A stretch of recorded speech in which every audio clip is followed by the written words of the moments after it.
choc se reproduit et le cycle de violence recommence. C'est plus étrange que tout ce que nous connaissons dans le système solaire. Si vous étiez là-bas, vous seriez immédiatement réduit en cendres avant de pouvoir y faire le moindre pas.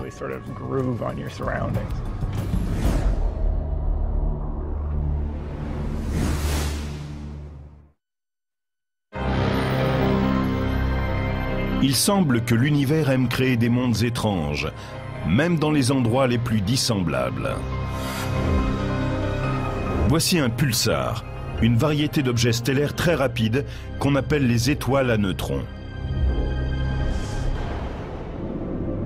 Ce sont les rémanences qu'une étoile massive a laissées derrière elle, après avoir explosé en une supernova. Personne ne s'attendait à trouver des planètes dans une zone cosmique aussi dangereuse. Je n'ai jamais imaginé, même dans mes rêves les plus fous, que nous trouverions un jour des planètes en orbite autour d'une étoile à neutrons, d'un pulsar, c'est-à-dire après sa formation, qui résulte de l'explosion d'une étoile massive en supernova.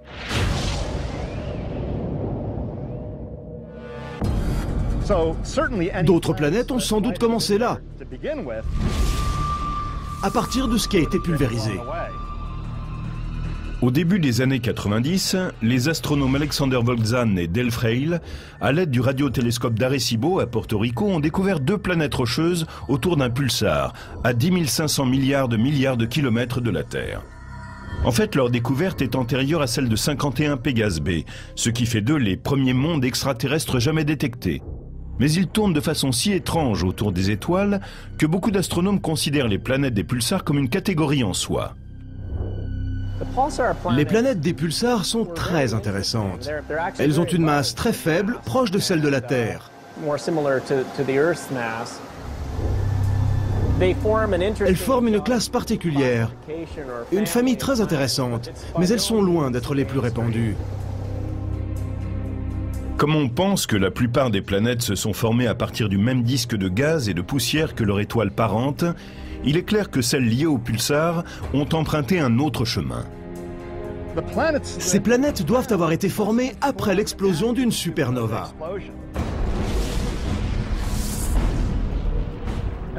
C'est vraiment bizarre, car nous aurions tendance à penser que tout ce matériau a été dispersé. Mais il semble que certains débris se soient rassemblés en un disque, et certaines parties de ce disque se seraient agrégées pour faire des planètes. Mais c'est très surprenant. Je ne sais pas si quelqu'un comprend vraiment ce processus pour l'instant.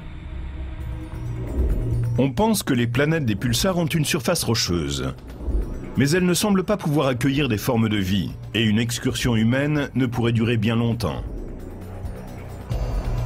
En tournant, le pulsar émet à partir de ses pôles des rayons très concentrés de particules chargées, et crée ainsi un faisceau lumineux tournant d'une puissance de radiation dévastatrice. Il serait très dangereux de se trouver sur une planète de pulsar. Il y aurait des radiations très fortes tout autour de vous, une véritable attaque de particules et d'ondes. Le champ de radiation serait tellement puissant qu'il détruirait probablement vos tissus et provoquerait très rapidement chez vous un cancer et des mutations. Cela vous tuerait sans doute. Si vous n'aviez pas de chance, ou peut-être serait-ce une chance puisque de toute façon vous seriez destiné à mourir, vous péririez sans doute de façon spectaculaire dans le faisceau d'un pulsar. À chaque rotation, le faisceau en passant dirigerait son éclair dans votre direction et vous verriez ce phare incroyablement lumineux vous envoyer sa lumière dans la figure. Ce ne serait pas un environnement très hospitalier. Les planètes des pulsars ne sont peut-être pas des endroits très agréables à visiter, mais elles nous ont appris quelque chose de fondamental sur la formation des planètes.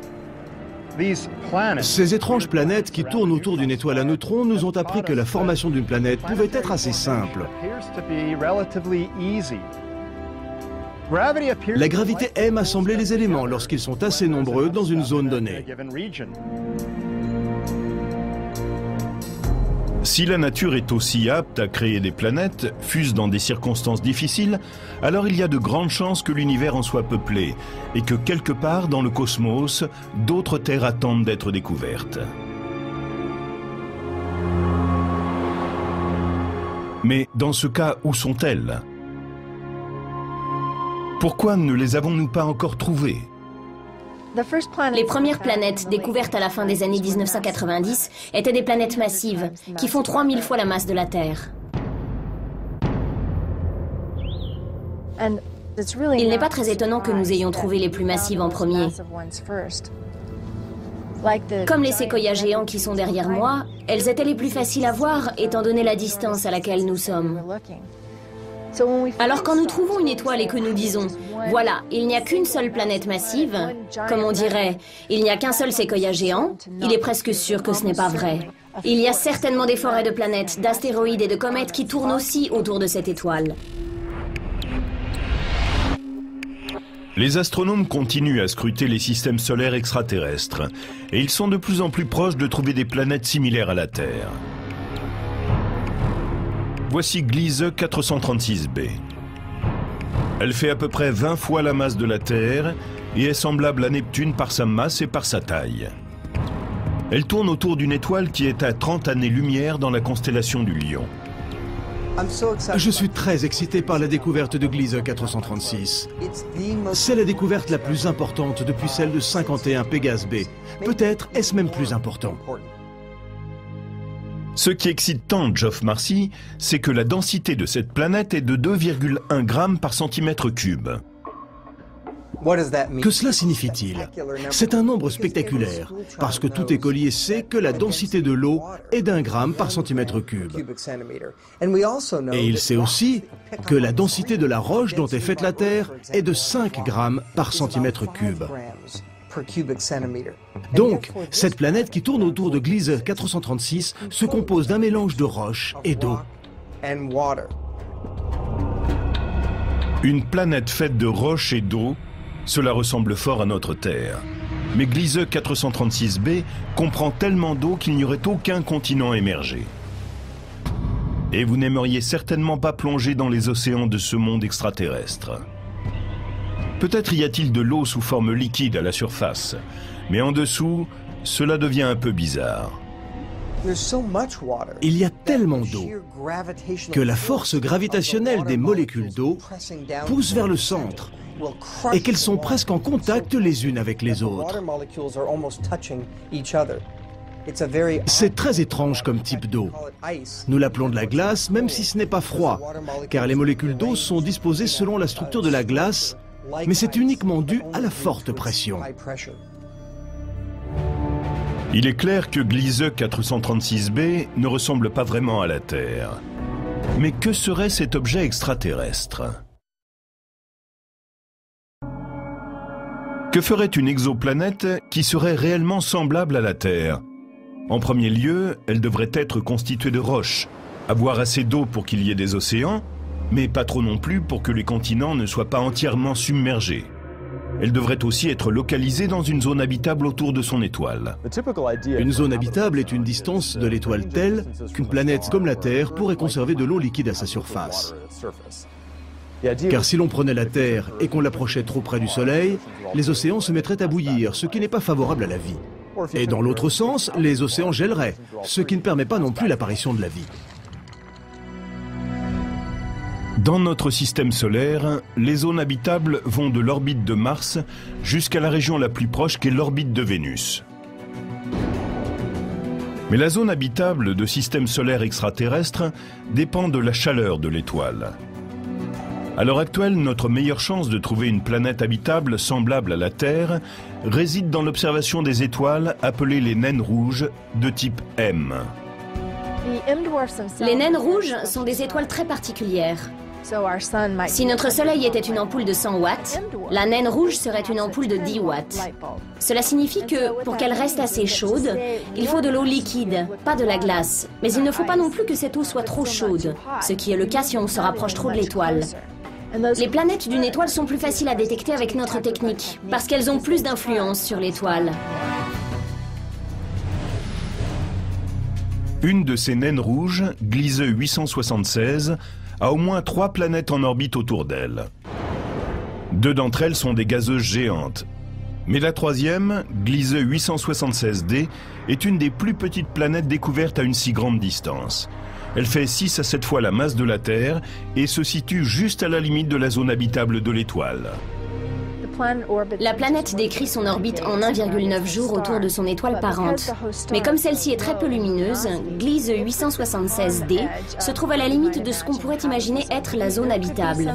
Il pourrait y avoir une région, un anneau autour de la planète à l'arrière, où la température permettrait l'existence d'eau liquide. Lors de sa découverte, les spécialistes ont salué cette planète comme la première des super-terres. 7 fois la masse de la Terre. Cela semble tellement proche de notre planète qu'on se demande si Gliese 876d est oui ou non une planète rocheuse.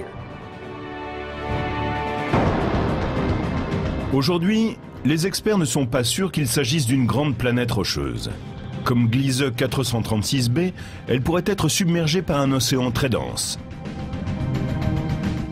L'appeler une super-terre, c'est laisser entendre que nous avons trouvé une proche cousine de notre Terre. Je penserais plutôt à une lointaine cousine, qui ne serait pas sans relation avec notre planète, mais qui serait plus proche de Neptune, qui possède un noyau rocheux entouré d'une importante couche d'eau. La course continue pour découvrir la première planète semblable à la Terre. À l'université d'Arizona, l'astronome Laird Close espère capturer la première image d'une Terre extraterrestre. Mais pour cela, la technologie des télescopes doit faire un grand bond en avant. Ici, au Steward Observatory Mirror Lab, dans une sorte de caverne située sous les gradins du stade de football de l'université, des ingénieurs travaillent sur la prochaine génération de super-télescopes.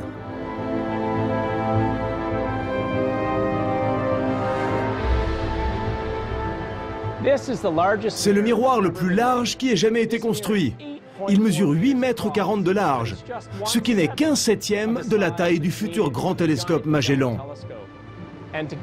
Associant 7 miroirs comme celui-ci, le grand télescope Magellan sera capable de capter directement une image de planète extrasolaire, et peut-être même de planètes semblables à la Terre qui tourneraient autour d'autres soleils.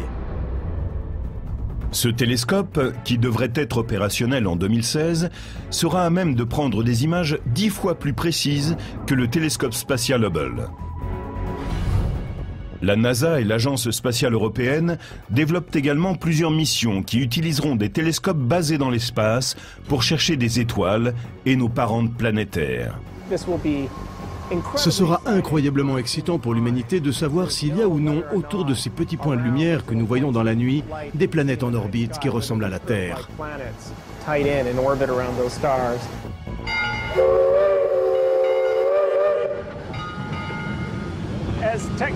Grâce aux avancées de la technologie, nous découvrons des planètes de plus en plus semblables à la Terre.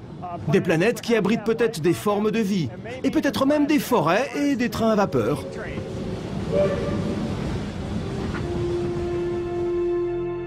Les astronomes qui ont consacré leur vie à cette quête pensent tous que ce n'est qu'une question de temps.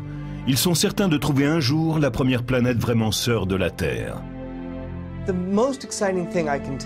Ce que je peux vous dire de formidable, c'est que nous découvrons régulièrement des planètes qui font 4 ou 5 fois la masse de la Terre. Nous n'avons pas encore trouvé d'autres terres, et nous aimerions que ce soit déjà fait. Mais nous découvrons des planètes qui sont tellement proches de la nôtre. Quand nous croiserons enfin cette merveille, quand nous aurons enfin la preuve qu'il existe une autre planète habitable, l'événement fera date dans l'histoire de l'humanité. Il ne faut pas s'inquiéter du fait que nous n'avons pas encore découvert de planète semblable à la Terre. Nous y consacrons beaucoup d'efforts et je pense que ce sera fait dans les 10 prochaines années. Oui, restez à l'écoute.